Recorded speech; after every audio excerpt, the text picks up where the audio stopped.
Meu nome é Nilceia Protásio, eu sou professora do curso de Música e Artes Cênicas da Universidade Federal de Goiás e a minha formação inicial em música, eu tenho bacharelado em piano e fiz mestrado e doutorado em educação.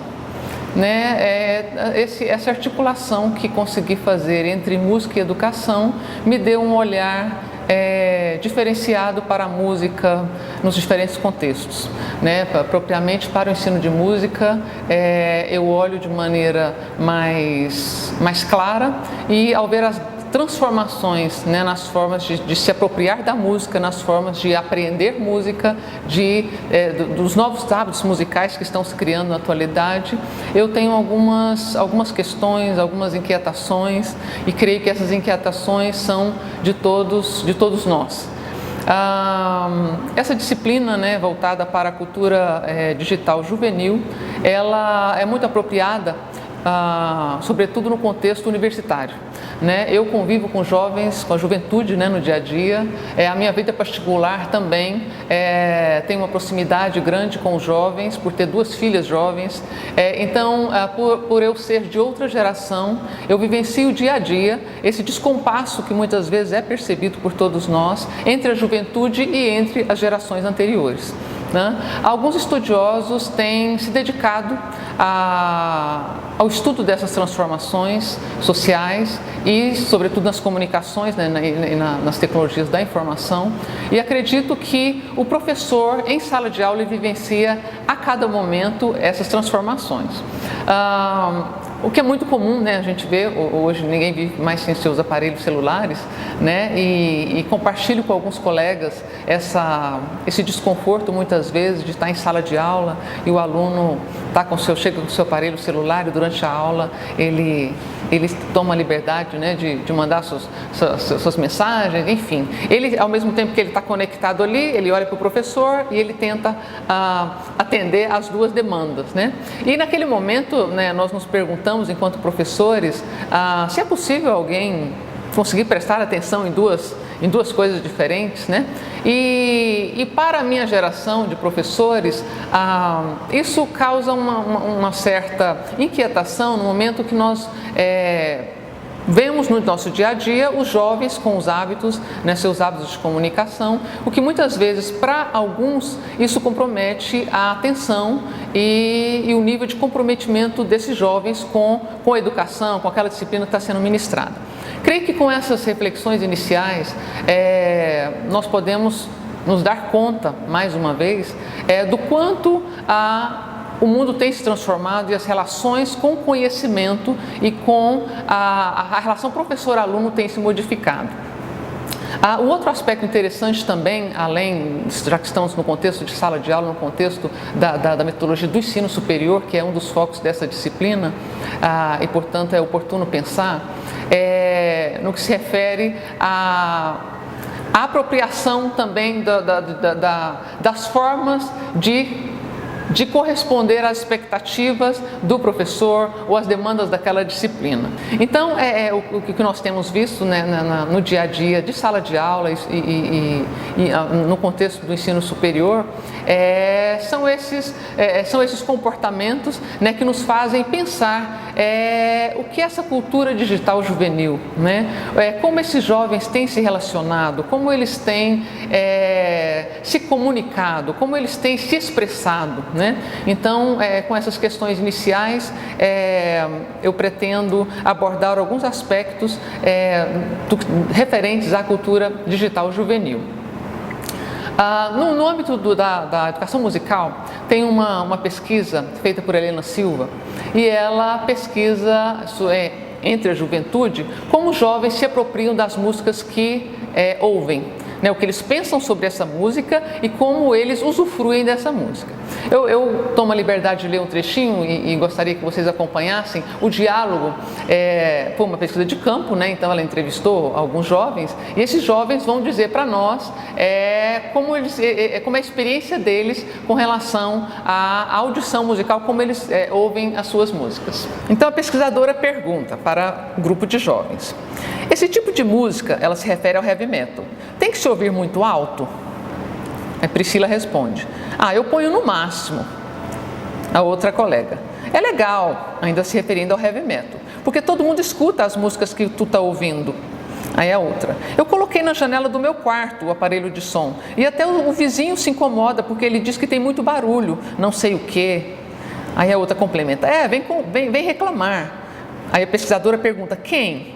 Ah, meu vizinho, ele tem 40 anos e agora está incomodando. Daí esses dias ele colocou uma rádio dele, ligou e olhava para mim. Um velho, risos, olha só, é um velho. Aí eu pensei, tá tudo bem. Daí, daqui um pouco, eu fui lá, coloquei o meu rádio e liguei a todo volume. Coloquei um CD trilouco lá, nem sei que música é aquela lá, trouxe lá do Rio de Janeiro. Coloquei, as músicas tum-ti, imitando batida dance. Sacudia toda a casa, né? Daí ele bem assim me olhou e disse assim, ai que barulheira, não sei o quê. Aí eu disse, é muito tri este CD. E o velho ficou louco. O que a gente pode observar com essa narrativa, né? É muito interessante porque de cara a gente percebe que uma pessoa de 40 anos já é um velho, né? Já é um senhor, quer dizer, já se mostra evidente um conflito de gerações, né? Para essa juventude, para essas jovens, né, que participaram da pesquisa, essa experiência de se fazer ouvir, né, de colocar o som em alto e bom tom, né, incomoda as pessoas e não tem razão de incomodar. Porque na perspectiva delas, o que acontece? Eu quero ouvir a minha música, porque eu tenho a minha música, estou no meu direito de ouvir a minha música e ninguém tem o direito de se incomodar. Né? E os incomodados aí no caso seriam pessoas representadas por esse vizinho, né? Que é apenas uma história, né? Um recorte aí, mas que poderia representar toda uma geração. Né? E ao mesmo tempo nós percebemos então que há esse diferenciamento, né? Essa diferenciação de tratamento com a própria música, a apreciação musical, né? Porque aí o bom da juventude é ouvir no máximo, né? E pôr na janela, quer dizer, de preferência projetar essa sonoridade, projetar esse som para que outros também ouçam sem ficarem incomodados. Né? E a outra questão que eu acho importante ressaltar, que também alguns educadores vão nos fazer pensar, é com relação à importância que eu tenho de imprimir para os outros a minha personalidade e a minha identidade. Rimeno Sacristan, um dos autores que nós utilizamos para subsidiar o nosso texto, em sua obra Educar e Conviver na Cultura Global, ele nos chama atenção, dentre outros aspectos, sobre a necessidade que temos, enquanto seres humanos, de sermos aceitos. Nos diferentes grupos, nos diferentes contextos, a necessidade que temos de imprimirmos a nossa identidade, a nossa personalidade nos lugares que frequentamos. E aí ele vai dizer que, não especialmente sobre a cultura juvenil, mas nós podemos aplicar perfeitamente na cultura juvenil, essa necessidade que o jovem tem de se mostrar importante, de mostrar o que ele pensa, como se veste, como se comporta, né? Todo esse conjunto de valores que todo indivíduo tem, né? O jovem revela isso a todo momento. E nós podemos ver isso no depoimento que nós acabamos de ouvir da pesquisadora que foi atrás de como os jovens pensam e se apropriam da música que ouvem. E na continuidade da sua pesquisa, ela faz uma pergunta também, como é para o jovem ouvir a música no aparelho de som e ouvir no Walkman, ou seja, ouvir com fone de ouvido. Né? Nós vamos ver também um trechinho do que esses jovens respondem com base nesse aspecto. Então o diálogo segue da seguinte forma. É totalmente diferente. Aí a outra colega, é que tu bota no ouvido, tu só escuta aquela música. Aí a outra colega, eu gosto quando parece que está tremendo. O grave. Quando eu estou em casa, eu escancaro. Os vizinhos me xingam, mas eu escancaro. Aí outra pessoa, eu acho legal quando tem um grave, um forte. Eu gosto de sentir no peito assim, e bate no peito com o punho cerrado. No carro eu gosto quando eu escancaro e fica só tum, tum, tum, tum. O grave, sei lá, tum, tum, tum, e acha graça, né? É também um problema no headphone.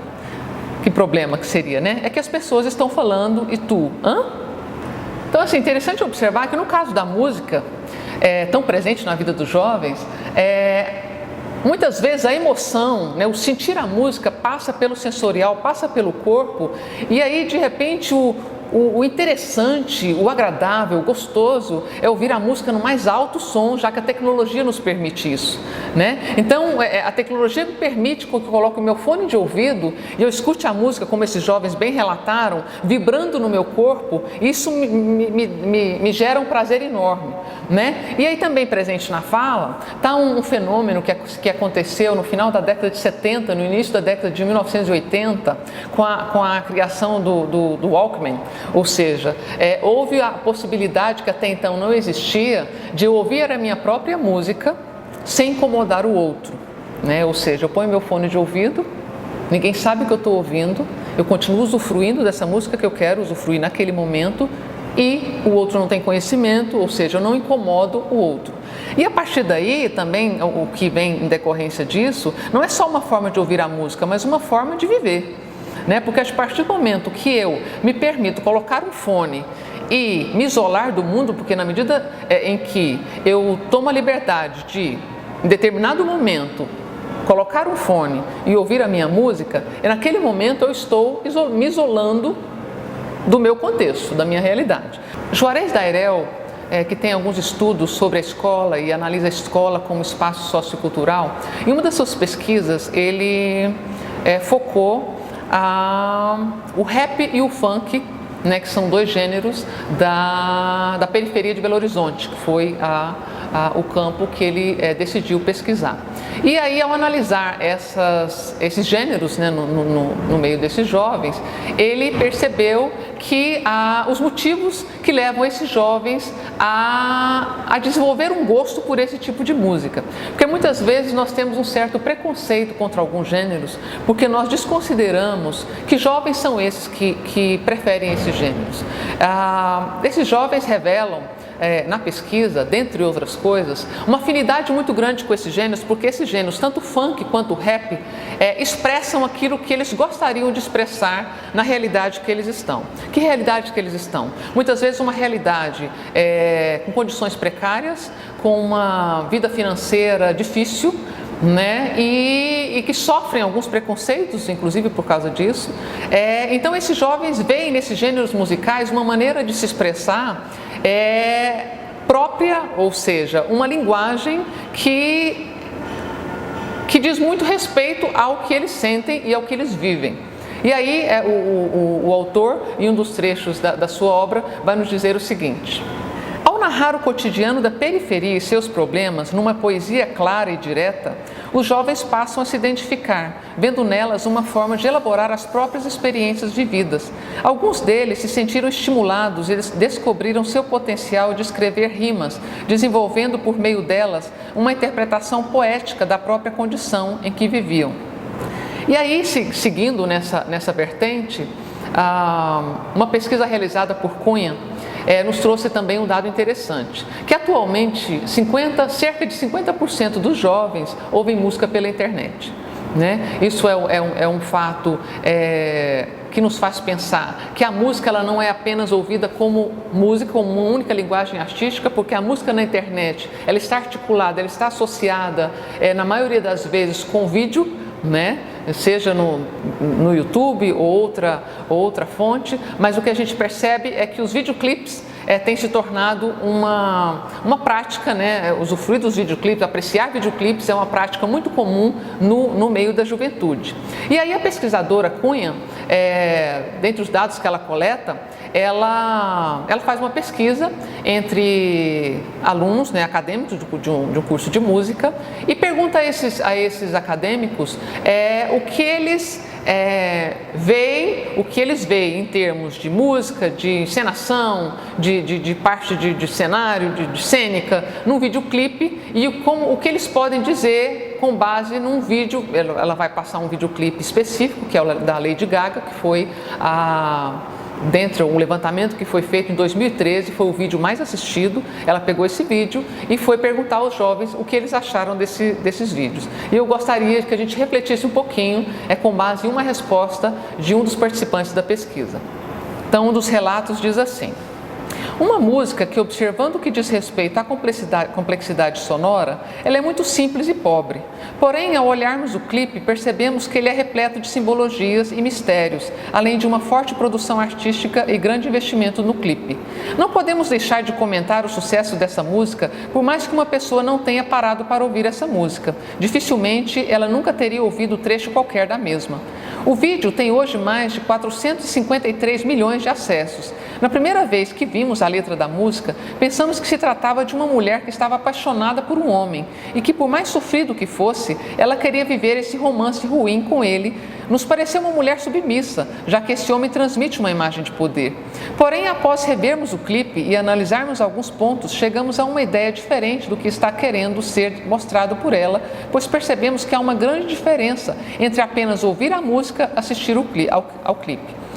Não estamos aqui dizendo que este seja o real significado da música, mas podemos pensar que, apesar dessa música fazer tanto sucesso e seu clipe ser tão visto, quantas pessoas pararam para analisar o que esta música diz? Então, o que a gente percebe com esse depoimento e algumas ligações que nós podemos fazer é que ao ouvir a música, assistindo a um clipe, a nossa atenção ela é pulverizada, ela é dividida. Pérez Gomes nos chama a atenção, e dentro desse contexto, da hiperestimulação, né, que nós estamos sofrendo no dia a dia. O que quer dizer isso? Nós estamos sobrecarregados com tanta informação. Né? Então, segundo ele, o ouvinte, o espectador não consegue captar o excesso de informações. Então, em uma hora ou outra, alguma linguagem vai ficar mais evidente. Em uma hora ou outra, eu vou perder algumas informações que me são dadas. Né? Então, ele vai dizer que esse excesso, essa hiperestimulação, ela prejudica a nossa aprendizagem, ela prejudica a nossa apreensão da realidade. E aí eu posso ver isso de maneira muito presente quando a gente vai para a escola novamente, vai para o contexto escolar, quando nós assistimos às apresentações musicais presentes na escola, que seja numa festa do Dia das Mães, festa do final de ano, onde a professora de música reúne lá o coro de crianças ou para dramatizar alguma peça, né? Estamos no âmbito artístico, o que nós vemos assim, uma preocupação com o espetáculo, porque tudo virou espetáculo, né? Perdeu-se a singeleza e a espontaneidade das coisas, tanto que uma das coisas que nos preocupa é que as pessoas estão sem voz. Né? Hoje, por conta da tecnologia, está ficando mais fácil colocar o playback, está ficando mais fácil colocar uma gravação e colocar as crianças para dublar, do que ensaiar esse grupo de crianças para poder cantar. Então, diante disso, como educadores, como pessoas que lidamos com educação e no âmbito universitário ou em outro contexto, nós podemos levantar algumas questões. Então, como ficaria a escola brasileira tão precária em sua infraestrutura e com uma pedagogia considerada tão caduca para lidar com tantos avanços? Com base em que limites e possibilidades o campo de atuação do professor pode ser delimitado? É realmente essencial que o professor tenha domínio dos recursos tecnológicos para que atue de forma eficaz? Juarez Dairel, que foi o pesquisador do gênero rap funk na periferia de Belo Horizonte, ele tem uma obra anterior a essa pesquisa, que é onde ele analisa a escola como espaço sociocultural. E ele levanta muitas questões pertinentes e interessantes nesse livro, e uma das questões seria essa: quem são os nossos alunos? De onde eles vêm? Que expectativa eles têm? Que parece uma pergunta muito óbvia para um professor, mas o que nós podemos ver diante de tantas queixas dos alunos, ao dizer que seus professores não os compreendem, que seus professores estão vivendo uma realidade que não é a realidade atual, que os professores são de outra geração, estão em outros tempos, não assimilam as transformações atuais. Então, diante da pergunta de Dairel, é interessante nós nos atentarmos para as necessidades dos nossos alunos, para o mundo deles, que expectativa eles têm ao entrar na sala de aula com relação àquela disciplina. Rubem Alves nos conta uma história interessante que nos faz pensar sobre isso. A história diz assim: o navegador voltou de suas viagens trazendo nas mãos os mapas que desenhara nos mares onde navegara. Mapas são metáforas do mundo dos saberes, são úteis. Neles encontramos as rotas a serem seguidas, caso se deseje. Chegam os alunos, desejam aprender os mares do mundo. O professor lhes mostra os seus mapas e fala sobre aquilo que sabe. Os alunos aprendem, mas de repente um aluno inquieto aponta para um vazio indefinido, sem contornos no mapa. Qual é o nome daquele mar? Ele pergunta. O professor responde: o nome daquele mar eu não sei, nunca fui lá, não naveguei, não conheço. Por isso nada tenho a dizer. É mar desconhecido por navegar. Mas com o que sei sobre os outros mares, vou lhes ensinar a se aventurar por mares desconhecidos. Essa é a aventura suprema. Para isso nascemos. Nós não podemos pensar que o professor, por ele não ter determinadas vivências, ele não dá conta de responder algumas questões, né? Então, o professor, com a capacidade que tem, com a vivência que ele tem, e é isso que o texto também nos traz, ele consegue fazer uma articulação mínima para que o aluno também, com a cultura que tem, com as experiências que tem, também consiga fazer as conexões necessárias para que possa gerar o conhecimento. Então, isso nos faz questionar alguns aspectos referentes à aprendizagem, ao conhecimento que nós gostaríamos de pensar. Então, até que ponto a utilização de recursos tecnológicos pode interferir na aprendizagem, na aquisição de conhecimentos no contexto da escola? Até que ponto esses recursos tornam-se um fator motivacional? Como articular os conteúdos de arte na educação escolar com a bagagem cultural dos jovens estudantes, bagagem esta permeada pelas mídias e pelas tecnologias digitais?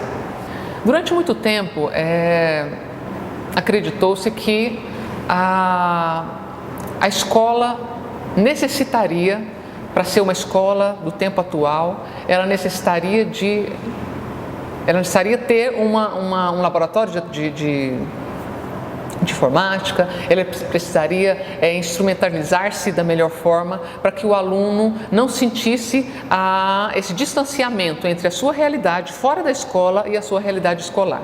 E aí muitas questões foram surgindo a partir daí, porque percebeu-se com as experiências que não bastava munir a escola de computadores, munir a escola das chamadas novas tecnologias, né, que era a nomenclatura utilizada na época quando surgiu as novas tecnologias da informação e da comunicação, e percebeu-se que isso não era suficiente, porque mesmo algumas escolas tendo computadores ou uma sala própria para acesso à internet, isso não garantiu a motivação do aluno, isso não garantiu a aprendizagem do aluno, porque muitas vezes superestimou-se o equipamento, confiou-se demasiadamente na máquina.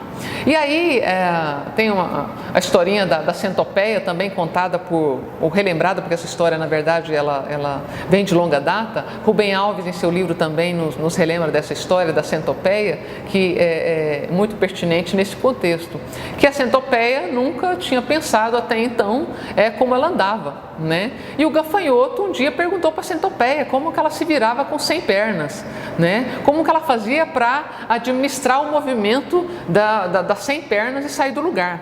E a centopeia respondeu para o gafanhoto: eu nunca tinha pensado nisso, eu vou pensar a partir de agora. E diz a história que a centopeia começou a se movimentar e pensar como ela articulava as 100 pernas para ela responder para o gafanhoto como que perna queria primeiro, enfim. E aí o final da história é que a centopeia ela não deu conta mais de andar, né? A partir do momento que ela tentou passar para o racional aquilo que para ela era tão natural, era tão intuitivo, ela travou, né? Então, assim, uma das questões, né, que a gente pode levantar dessa história, né, assim, até que ponto o excesso de informações nos ajuda, até que ponto a informação pode nos atrapalhar em determinado momento, né? Isso nos faz pensar e voltarmos para o campo das artes, quer dizer, a arte ela é essencialmente humana, né? Se nós confiarmos demasiadamente na máquina, no computador, para nos manifestarmos artisticamente, nós podemos perder o essencial, né? O essencial é o que sentimos, é o que pensamos, é o que percebemos no nosso íntimo, nas nossas emoções, e a máquina não pode nos tirar isso. né? Então, é uma coisa para se pensar quando nós pensamos em arte e educação, no contexto da escola, que é o nosso foco nessa última discussão, é pensar até que ponto nós precisamos mesmo de tantos equipamentos para aprendermos determinadas coisas. Será que não é apenas um aparato para mostrar que estamos andando, né, de acordo com o tempo, que não estamos ficando defasados? Né? Porque se pensarmos bem, a arte foi ensinada durante séculos, sem equipamento nenhum.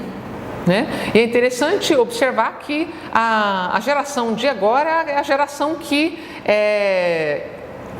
não abre mão desses equipamentos e que muitas vezes tem dificuldade de se expressar de outra forma. Então, por que não fazer um desafio contrário? Fazer um desafio de nos abstermos, de tirar diante de nós todo e qualquer equipamento para buscarmos dentro de nós mesmos o que é essencialmente humano. Né? E aí poderíamos terminar com algumas questões pertinentes também a esse assunto. Então, algumas questões nesse aspecto. Mas como conciliar a cultura digital juvenil com a dimensão artística e estética da arte? Como educar para a sensibilidade, considerando a dependência homem-máquina e os modelos de expressão que se instauram a partir da cultura digital?